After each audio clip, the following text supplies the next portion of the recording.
여러분, 지금 부동산 시장 어디로 가고 있는지 혼란스럽지 않으신가요? 서울 용산구 신동아 141평방미터 아파트가 최근 43.1억에서 38.7억으로 무려 4.4억, 10.2%나 폭락했습니다. 이런 충격적인 하락세 속에서 수많은 사람이 집을 사야 할지 팔아야 할지 불안해하고 있죠. 하지만 더욱 놀라운 사실은 이렇게 일부 지역에서 큰 폭의 하락이 나타남에도 불구하고 2026년 서울 아파트 값은 전문가 20명 전원이 상승할 것으로 전망했다는 점입니다. 이 중 45%는 심지어 5% 이상 오를 것이라고 예상했어요. 이게 도대체 무슨 의미일까요? 지금부터 그 숨겨진 진실을 파헤쳐 보겠습니다. 또 다른 충격적인 사례를 보시죠. 서울 강남구 레미안 강남 힐즈 92평방미터 아파트 역시 17.4억에서 13억으로 4.4억, 무려 25.1%나 떨어졌습니다. 이처럼 고가 아파트마저 가격이 조정되는 시기에 전세 사기는 더 극성을 부리고 있는데요. 2026년 3월 말 기준 국토교통부가 인정한 전세 사기 피해자는 누적 37,648건에 달합니다. 이 중 무려 76%인 28,617건이 40대 미만, 특히 30세 이상 40세 미만이 과반인 50.26%를 차지하고 있다는 사실은 우리 사회의 젊은 층이 얼마나 취약한 상황에 놓여 있는지를 명확히 보여줍니다. 전세 사기 피해는 비단 고가 지역만의 문제가 아닙니다. 서울 광진구 우성 1 80평방미터 아파트도 17.5억에서 14억으로 3.5억, 20% 하락하며 전반적인 시장 불안감을 드러내고 있죠. 전세 사기 피해 보증금의 97.6%가 3억 원 이하에 집중되어 있고 주택 유형별로는 다세대 주택이 29.2%, 오피스텔, 다가구 순으로 비아파트 주택의 피해가 두드러진다는 통계가 이를 뒷받침합니다. 대개 사회초년생들이 저렴한 비아파트 전세를 구하다가 큰 피해를 입는다는 점에서 이는 단순한 수치를 넘어선 비극적인 현실입니다. 서울 성동구 극동 148평방미터 아파트가 21.5억에서 18억으로 3.5억, 16.3% 하락하며 전세 시장의 불안감이 매매 시장으로 전이되는 모습인데요. 이런 불안정한 시장 상황은 전세 사기 사고를 더욱 부추기고 있습니다. 한국주택금융공사의 자료에 따르면 2025년 전세 보증금 반환 보증 사고 건수는 7,707건, 사고 금액은 무려 1조 4,562억 원으로 집계되었습니다. 이는 2020년 대비 사고 건수는 2.5배, 금액은 2.4배 넘게 폭증한 수치거든요. 지난 5년간 전세 보증금 반환 보증 보험 가입자가 폭발적으로 늘어났음에도 사고율은 더 크게 증가하고 있다는 점은 단순히 보험 가입만으로는 부족하다는 것을 시사합니다. 전세 사기의 피해는 단순한 돈의 손실을 넘어 삶의 기반을 송두리째 흔들어 놓습니다. 서울 동작구 대림아파트 85평방미터는 12억에서 9.1억으로 무려 3억, 24.6%나 떨어져 많은 사람에게 큰 타격을 주었는데요. 국토교통부의 발표에 따르면 전세 사기 피해 지원 특별법 시행 이후 경매가 진행된 6,130건이 평균 보증금은 약 1억 3천만 원이었으나 회수율은 고작 46.7%에 불과했습니다. 즉, 피해 보증금의 절반 이상을 돌려받지 못한다는 뜻입니다. 이처럼 법적인 도움을 받아도 온전히 보상받기 어렵다는 현실은 피해자들에게 절망감을 안겨주고 있습니다. 전세 사기 사건의 대명사가 된 빌라왕 사태는 무자본 갭 투자의 위험성을 여실히 보여줍니다. 서울 강남구 경남노년 60평방미터 아파트도 11.9억에서 9억으로 2.9억, 24.1% 하락했지만 빌라왕 사건의 피해 규모에 비하면 개인에게는 더욱 치명적일 수 있습니다. 2022년 드러난 빌라왕 사태는 김 씨가 수도권 일대에서 빌라 1139채를 무자본 갭 투자로 매입한 후 2022년 10월 사망하면서 시작되었죠. 그는 전세 계약과 매매 계약을 동시에 진행하며 전세 보증금을 높게 책정해 깡통 전세를 만들었고 피해자의 대부분은 2030세대 사회초년생들이었습니다. 전세 제도의 허점을 악용한 악랄한 수법이었죠. 빌라왕 사태가 끝이 아니었습니다. 서울 서초구 아크로리버파크 60평방미터 아파트 역시 43.9억에서 41억으로 2.9억, 6.5% 하락하며 고가 아파트 시장에서도 불안감이 감지되는 와중에 2023년 경기 수원에서는 수원 일가족 전세 사기 사건이 터졌습니다. 주범정 모 씨와 가족들은 2021년부터 2년여간 무자본 갭 투자 방식으로 주택 800여 세대를 사들여 임차인 500여 명에게 약 760억 원의 전세 보증금을 가로챘습니다. 대법원은 2025년 9월 25일 주범정 씨에게 법정 최고형인 징역 15년을 확정했는데요. 이처럼 조직적이고 대규모의 사기가 끊이지 않고 발생하고 있다는 점이 우리를 더욱 불안하게 만듭니다. 피해자들에게는 단순히 돈을 잃는 것을 넘어 생명의 위협까지 가해지는 잔혹한 현실이 벌어지기도 합니다.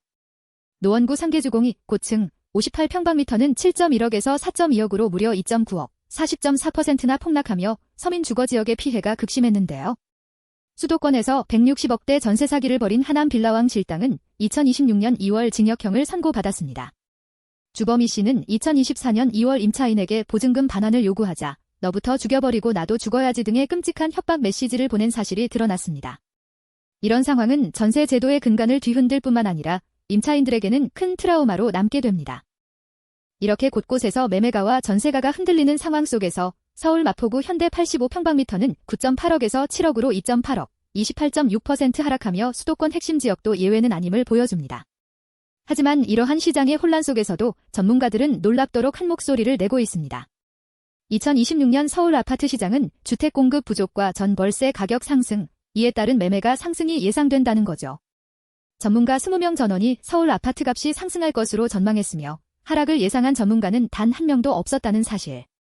이는 우리가 흔히 생각하는 부동산 폭락론과는 상반되는 이건 몰랐지 하는 충격적인 반전입니다. 송파구 랜드마크인 헬리오시티 85평방미터도 29.7억에서 27.2억으로 2.5억, 8.4% 하락하며 잠시 숨고르기를 하는 듯 보였지만 전문가들은 곧 다시 상승할 것이라고 입을 모읍니다. 김인만 부동산경제연구소장은 2026년 아파트 시장에 대해 상승 전망이 우세하다고 단언했습니다. 왜 그럴까요? 그 메커니즘은 바로 서울의 고질적인 공급 부족 때문입니다. 일자리와 대학교를 찾아 수도권으로 유입되는 수요는 여전히 늘어나는데 정비사업 외에는 더 이상 아파트를 지을 빈 땅이 없는 상황이죠. 게다가 입주 물량은 전년 대비 30% 이상 줄어들고 유동성은 여전히 많다는 분석입니다. 수요와 공급의 불균형이 가격 상승 압력으로 작용하는 것입니다. 서울 외곽이나 수도권에서는 더욱 큰 하락이 관측되기도 합니다. 인천 연수구 현대 185평방미터는 5.1억에서 2.6억으로 무려 2.5억, 48.8% 폭락하며 서울 핵심 지역과는 다른 양상을 보였습니다. 김진유 경기대 도시교통공학과 교수는 2026년 서울 집값 상승의 가장 큰 원인으로 시길 5 대책 이후 2-3개월 이상 지나면서 시장 참여자들이 규제에 적응한 데다 뾰족한 공급 대책이 없다는 점 긁고봤습니다. 정부의 규제책이 시장에 미치는 영향력이 점차 줄어들고 근본적인 공급 문제 해결 없이는 집값 상승 압력이 1년 내내 강할 것이라는 전망이죠. 이는 정책의 한계를 명확히 보여주는 분석입니다. 서울 성동구 벽산 85평방미터 역시 16.3억에서 13.9억으로 2.5억, 15% 하락했는데요. 매매 시장뿐 아니라 전월세 시장도 만만치 않은 상황입니다. 함영진 우리은행 부동산 리서치랩장은 2026년 전 월세 시장에 대해 세종시 등 일부 지역은 올해 입주 물량이 거의 없어 전 월세 공급도 함께 줄어들 것이라고 전망했습니다. 여기에 더해 보유세 상승 등 부동산 세액 증가가 월세 가격에 전가되는 경우가 많이 늘 것으로 예상했습니다. 즉, 집주인들이 세금 부담을 월세로 돌리면서 세입자들의 주거비 부담이 더욱 커질 수 있다는 의미입니다. 이는 전세 사기 위험과 맞물려 서민들의 삶을 더욱 팍팍하게 만들 수 있습니다. 강남구 레미안 블레스티지 85평방미터 같은 대단지조차 35억에서 32.5억으로 2.5억, 7% 하락하며 강남권도 하락세를 피해가지 못하는 모습입니다. 권대중 한성대 일반대학원 석좌 교수는 이재명 정부의 부동산 정책에 대해 10점 만점에 평균 5.7점으로 박한 평가를 내렸는데요. 2026년 강남권 하락세가 5월 이전까지 급매물 위주로 나타날 것이나 다주택자들이 매물을 조절할 것으로 전망했습니다. 즉, 강남권은 시장에 나오는 매물 자체가 줄어들어 가격 하락을 어느 정도 방어할 것이라는 예측입니다. 이는 핵심 지역과 비핵심 지역의 양극화가 더욱 심화될 수 있다는 것을 시사합니다. 이런 복잡한 시장 상황 속에서 우리 스스로를 지키는 것이 가장 중요합니다. 서울 영등포구 현대 285평방미터는 9.8억에서 7.5억으로 2.3억, 23.6% 떨어져 상대적으로 저렴한 전세 매물이 많지만 계약 전 꼼꼼한 확인은 필수 중의 필수입니다. 첫 번째 행동 강령. 전세 계약 전에는 반드시 해당 주택의 등기부등본과 임대인의 국세 체납 여부를 확인하세요. 등기부등본은 권리관계의 기본이며 국세 체납 여부는 세입자의 보증금보다 우선 변제될 수 있어 매우 중요합니다. 국토교통부의 잔심전세 앱을 활용해 시세, 집주인 정보, 등기 변동 사항을 꼼꼼히 확인하는 것이 피해를 예방하는 첫걸음입니다. 두 번째 행동 강령은 바로 전세 보증금 반환 보증 보험 가입입니다. 고가 아파트인 서울 서초구 서초 오차이 편한 세상 158평방미터는 27.9억에서 25.8억으로 2.1억, 7.4% 하락했지만 여전히 높은 전세가율을 보일 수 있어 더욱 보증보험이 중요합니다. 집주인이 보증금을 돌려주지 못할 경우 보증기관을 통해 손쉽게 보증금을 되찾을 수 있는 필수적인 안전장치거든요. 특히 2030 청년층은 전세 사기 피해에 가장 취약하므로 보증보험 가입을 통해 피해를 예방하는 것을 넘어 이제는 당연히 가입해야 하는 필수 절차로 인식해야 합니다. 내 소중한 자산을 지키는 가장 확실한 방법입니다. 세 번째 행동 강령은 역전세 상황에 현명하게 대비하는 것입니다. 임대차 계약 만료 2개월 전까지 계약 갱신 거절 의사를 카톡, 문자, 전화 녹취 등 증거를 남겨 명확히 임대인에게 전달해야 합니다. 만약 보증금 반환이 어렵다면 이사 후에도 대항력과 우선 변제권을 유지하기 위해 김차권 등기 명령을 신청해야 합니다. 이것을 모르면 큰 손해를 볼 수 있거든요.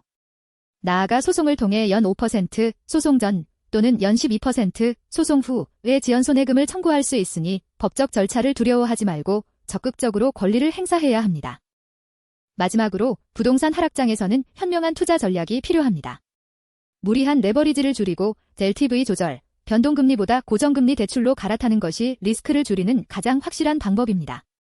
한국은행은 2025년 경제성장률을 1%로 2026년 역시 1%대 중후반에 그칠 것으로 전망하며 저성장 기조를 예고하고 있습니다. 이런 시기에는 시세 차익보다는 안정적인 임대 수익을 기대할 수 있는 오피스텔, 소형 아파트, 상가주택 등 임대 수익형 부동산에 집중하는 전략이 유리할 수 있습니다. 당장 현금 흐름을 안정적으로 확보하는 것이 생존의 핵심이거든요. 여러분, 혹시 부동산 시장의 저점과 고점을 파악하기 어렵다고 생각하셨나요? 사실 그 반대입니다. 이건 몰랐지. 일반적으로 부동산 시장의 하락기는 급락이 아닌 가격 정체 상태로 길게 이어질 수 있으며 이 시기가 전체 부동산 사이클의 3분의 2 이상을 차지할 수 있다고 한 전문가는 주장합니다. 즉, 하락기를 찾기는 생각보다 훨씬 쉽다는 것이죠. 대부분의 사람은 급등기에 뒤늦게 뛰어들었다가 손해를 보곤 하지만 오히려 시장이 정체되거나 하락하는 시기에 인내심을 갖고 준비하는 것이 장기적으로 성공적인 투자의 기회를 잡을 수 있는 비결입니다. 이런 관점을 가지면 공포에 휩쓸리지 않고 현명한 판단을 내릴 수 있습니다. 정리하자면 지금 한국 부동산 시장은 매매가와 전세가가 동시에 불안정한 복합적인 상황에 놓여 있습니다. 일부 지역에서는 매매가가 큰 폭으로 하락하고 전세 사기가 기승을 부리지만 서울 핵심 지역의 아파트 값은 전문가들 사이에서 여전히 상승할 것이라는 전망이 지배적입니다. 이는 주택 공급 부족과 끊임없는 수요 유입이라는 고질적인 문제 때문인데요. 한국은행의 2025년 1%대 경제성장률 전망처럼 저성장 기조가 예상되는 상황에서 무조건적인 폭락이나 폭등을 기대하기보다는 지역별, 주택 유형별로 세밀하게 시장을 분석하고 현명하게 대응하는 자세가 그 어느 때보다 중요합니다. 부동산 시장의 불확실성이 커질수록 정확한 정보와 자신만의 판단 기준을 갖는 것이 중요합니다. 오늘 알려드린 구체적인 정보와 실천적인 조언들을 바탕으로 여러분의 소중한 자산을 현명하게 지켜나가시길 바랍니다. 이 정보가 여러분의 삶을 변화시키는 데 도움이 되셨다면 구독과 좋아요를 눌러주세요. 더 많은 유익한 부동산 정보를 놓치지 않으실 겁니다. 투자는 본인의 판단과 책임 하에 이루어져야 한다는 점 항상 명심해주세요.